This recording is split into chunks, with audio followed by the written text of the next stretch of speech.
नमस्कार दोस्तों, स्वागत है आपका साइट फॉर वर्ल्ड के ऑफिशियल लर्निंग प्लेटफॉर्म पर, जहां स्टूडेंट्स और जॉब सीकर्स के लिए करियर, टेक्नोलॉजी और प्लेसमेंट से जुड़ी इंडस्ट्री ओरिएंटेड और प्रैक्टिकल नॉलेज दी जाती है। अगर आप अपनी स्किल्स को नेक्स्ट लेवल तक ले जाना चाहते हैं तो आप बिल्कुल सही जगह पर आए हो। चलिए शुरू करते हैं आज का इम्पोर्टेंट सेशन। नमस्ते।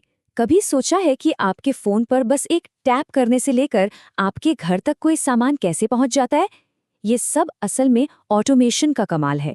एक ऐसी पावर जो हमारी दुनिया को चुपचाप बदल रही है, डेटा सेंटर से लेकर बड़े बड़ी फैक्ट्रीज तक।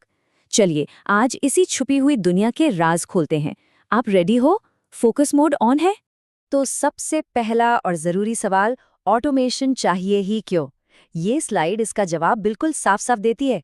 एक तरफ है मैनुअल काम, जो ना सिर्फ धीमा होता है बल्कि उसमें गलतियों की गुंजाइश भी ज्यादा होती है, और दूसरी तरफ है ऑटोमेटेड सिस्टम, तेज, भरोसेमंद और जबरदस्त एफिशिएंट।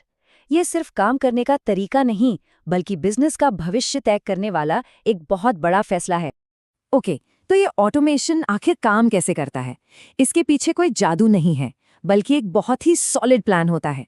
जैसे एक बिल्डिंग बनाने के लिए एक ब्लूप्रिंट चाहिए होता है ना, बिल्कुल वैसे ही हर ऑटोमेशन के लिए एक वर्कफ्लो होता है जो हर स्टेप को गाइड करता है।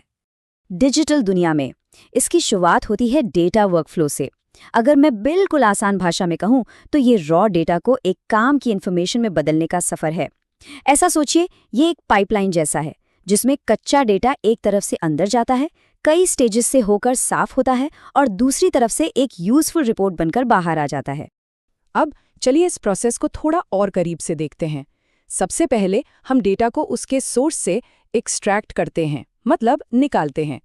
फिर जैसे हम सब्जियों को पकाने से पहले धोते हैं, वैसे ही डेटा को क्लीन किया जाता है ताकि सारी गलतियां निकल जाएं। इसके बाद उसे ज़रूरत के हिसाब से ट्रांसफॉर्म किया जाता है। फिर उस साफ डेटा का एनालिसिस होता है ताकि उसमें छिपे हुए पैटर्न मिल सकें, और आखिर में विजुअलाइजेशन के जरिए उन पैटर्न्स को आसान चार्ट्स और ग्राफ्स में बदल दिया जाता है जिसे कोई भी समझ सके। इस स्टेप का पर्पस समझ आया? और कमाल की बात यह है कि ये पाइपलाइन का आइडिया सिर्फ डेटा तक ही सीमित नहीं है। यही सेम ब्लूप्रिंट फिजिकल दुनिया में भी काम करता है, जैसे किसी फैक्ट्री में एक प्रोडक्ट को बनाने के लिए। सोचिए, एक तरफ से रॉ मटेरियल और दूसरी तरफ से तैयार प्रोडक्ट। तो चलिए अब इस डिजिटल ब्लूप्रिंट से निकलकर असल दुनिया में कदम रखते हैं और देखते हैं एक मॉडर्न स्मार्ट फैक्ट्री का फ्लोर, जहां ऑटोमेशन को हम एक्शन में देख सकते हैं। यहाँ जो आप देख रहे हैं ये एक ऑटोमेटेड वर्क सेल है, पर रुकिए, ये सिर्फ एक मशीन नहीं है। इसे अर्गोनॉमिक्स को ध्यान में रखकर डिजाइन किया गया है। इसका मतलब है कि ये मशीन इंसान के साथ मिलकर काम करने के लिए बनी है, ताकि जो ऑपरेटर है उसकी थकान और मांसपेशियों का तनाव कम से कम हो। लेकिन इस सिंपल सी दिखने वाली मशीन के पीछे क्या है? असली पावर इन टेक्नोलॉजीज में है, जैसे लेजर से बने टेम्पलेट्स जो बताते हैं कि हर पार्ट को कहाँ रखना है, या फिर हर काम का हिसाब रखने वाला सिस्टम। ये सब मिलकर इस वर्क सेल को स्मार्ट और एफिशिएंट बनाते हैं। स्क्रीन पर ध्यान है ना? अब जब हम बहुत बड़ी बड़ी फैक्ट्रीज की बात करते हैं तो उन्हें मैनेज करने के लिए एक खास सिस्टम इस्तेमाल होता है, DCS, यानी डिस्ट्रीब्यूटेड कंट्रोल सिस्टम। इसकी सबसे खास बात यह है कि इसमें कंट्रोल किसी एक सेंट्रल कंप्यूटर के पास नहीं होता, बल्कि पूरे सिस्टम में अलग अलग जगह बटा होता है। इससे सिस्टम ज्यादा भरोसेमंद बन जाता है, और इसका इस्तेमाल हर उस जगह होता है जहां छोटी सी भी गलती बहुत बड़ा नुकसान कर सकती है, जैसे मैन्युफैक्चरिंग, पावर प्लांट्स या केमिकल प्लांट्स में। DCS आप कह सकते हैं कि इन बड़ी इंडस्ट्रीज की रीढ़ की हड्डी है, जो प्रोसेस कंट्रोल से लेकर सेफ्टी तक सब कुछ संभालता है। ठीक है, अब एक और मजेदार चैलेंज पर आते हैं। देखिए, कंप्यूटर सिर्फ 0 और 1 की डिजिटल भाषा समझते हैं, राइट? लेकिन हमारी दुनिया तो एनालॉग है, जहां हर चीज लगातार बदलती रहती है। तो एक मशीन असल दुनिया के सिग्नल्स को कैसे समझती है? सवाल ये है, एक कंप्यूटर ऐसे सिग्नल को कैसे समझेगा जो सिर्फ 0 या 1 नहीं है? जैसे कमरे का तापमान, जो 24 डिग्री भी हो सकता है और 24.1 डिग्री भी। ये एक लगातार बदलने वाला एनालॉग सिग्नल है।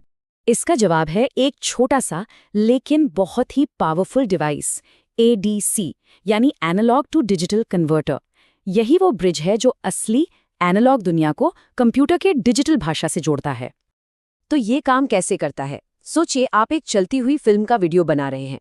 पहला स्टेप है सैम्पलिंग, यानी आप उस फिल्म के बहुत सारे फोटोज या स्नैपशॉट्स लेते हैं। दूसरा स्टेप है क्वांटाइजेशन, जिसमें हर फोटो को एक नंबर दिया जाता है। और आखिरी स्टेप है कोडिंग, जहां उस नंबर को 0 और 1 की भाषा में बदला जाता है ताकि कंप्यूटर उसे समझ सके। ठीक है, समझ आ रहा? अब यहाँ एक बहुत इंटरेस्टिंग प्रॉब्लम आ सकती है, जिसे अलाइसिंग कहते हैं। सोचिए एक तेजी से घूमते हुए पंखे को। अगर आप उसके फोटो बहुत धीरे धीरे लेंगे तो कैसा लगेगा?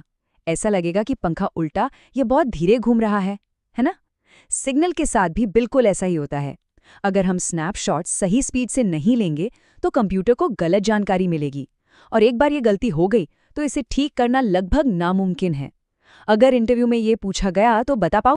तो डेटा पाइपलाइन से लेकर स्मार्ट फैक्ट्रीज और एनालॉग टू डिजिटल कन्वर्जन तक ये सभी बिल्डिंग ब्लॉक्स हैं जो हमें एक ऑटोमेटेड भविष्य की तरफ ले जा रहे हैं। तो आखिर में हमने क्या सीखा?